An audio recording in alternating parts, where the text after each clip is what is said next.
Hello guys, welcome back to the channel. We have done with LA, we have completed LA, we have covered all the parts of LA. Now we will starting the new topic, that is exodontia. Let's start. Exodontia, which is extraction of teeth. The ideal tooth extraction is the painless removal of the whole tooth or tooth root.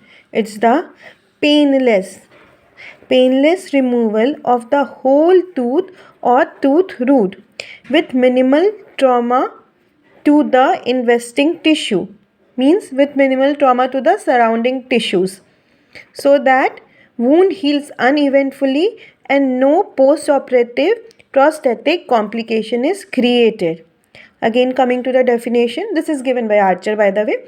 And coming to the definition, the ideal tooth extraction is the painless removal of the whole tooth or tooth root with minimal trauma to the investing tissues, so that the wound heals uneventfully and no post-operative prosthetic complication is created. Painless removal of whole tooth or tooth root with minimal trauma to the surrounding tissues, so that wound heals uneventfully and no post-operative prosthetic complication is created. Now, what are the indications for extractions? First is carious tooth, that is non-restorable, periodontally involved teeth, non-treatable pulpal or periapical lesions to facilitate orthodontic treatment, teeth involved in significant infection, patient inability to afford more optimal treatment because of limited finances or time. Okay हम देखते होंगे अपने clinic पे या फिर hospital में कि patient आते हैं, नहीं नहीं नहीं बचाना नहीं है, निकाल दीजिए, because they don't have limited finances.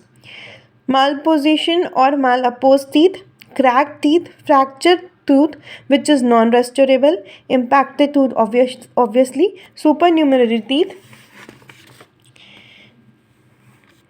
Pre-prosthetic extraction. We know some teeth require pre-orthodontic and pre-prosthetic extractions. Teeth associated with pathological lesions like cysts. Aesthetic, economics. Now coming to pre-radiation therapy. Okay, this also need extraction of teeth. When exposed to radiation, vascularity of jaw is affected. It is a very layman term, I am explaining this. When exposed to the radiation, vascularity of jaw is affected, so affect the teeth eventually. So removal of teeth become a necessity. Most feared side effect of radiation therapy is osteoradionecrosis, and extraction may spare the patient from suffering osteoradionecrosis for a month or a year, but it can. So we should extract teeth as a pre-radiation therapy. Okay, tooth associated with jaw fractures. If tooth is grossly displayed, severely mobile or grossly decayed, there should be removal of tooth. And if tooth is non-carious and appears secure in alveolar bone, we should retain the tooth. Okay, if fracture is common in angle of mandible, hence removal of third molar should be done. It's also a two-way thing. Some says it should be done, some say it should not be done, depend on the cases, but generally we remove if it is on the angle of mandible fracture. And fracture 9 involve the tooth, so we should remove the tooth. If fracture is in canine region, no extraction is required. And last indication for removal of teeth is over retained deciduous teeth. Okay. Now coming to contraindication of extraction. It is mainly divided into systemic contraindication and local contraindication. What are systemic contraindications? First, under which comes uncontrolled metabolic diseases, just like diabetes mellitus, hyperthyroidism, osteoporosis, and end-stage renal disease. Okay.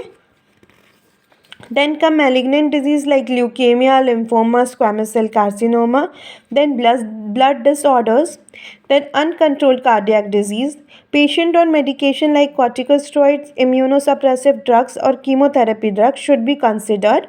Pregnancy is a relative contraindication. Relative we say because in some of the trimester we can extract the teeth, in some we can't. So it is a relative contraindication.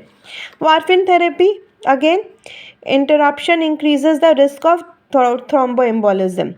Okay, earlier anticoagulated therapy was stopped, but now we can continue anticoagulant therapy while doing extraction following some guidelines. पहले बोला जाता था कि नहीं, we should stop the anticoagulant therapy and then do extraction, but now it's like कि we can do under following some guidelines. Now coming to local contraindication, previous radiation therapy, malignant tumors which cause seeding. Okay, if a teeth is mobile, you should be very careful about this. If a teeth is mobile, patient has no history of periodontitis or anything, take one x-ray, because sometimes it's happened ki there's a lesion behind and you remove the tooth and it causes seeding as in it causes spread of the cancerous mass. Now, acute pericoronal abscess or pericoronitis. Now, what happened in abscess? pH of abscess and La doesn't match, because abscess has an acidic pH and La is slightly alkaline pH. So, La doesn't act. Pus doesn't allow La to penetrate the tooth and reach the nerve endings. तो वो काम ही नहीं करता, क्योंकि वो nerve ending तक पहुंचता ही नहीं. इसलिए हम लोग मेडिकेशन देते हैं, एंटीबायोटिक देते हैं ताकि इन्फेक्शन कम हो. उसके बाद बुलाते हैं पेशेंट को कि हाँ फिर एक्सट्रैक्शन होगा. So guys, that's all for today class. We have dealt with the definition, indication and contraindication of exodontia. We'll continue this topic. Till then, like, share and subscribe. Thank you.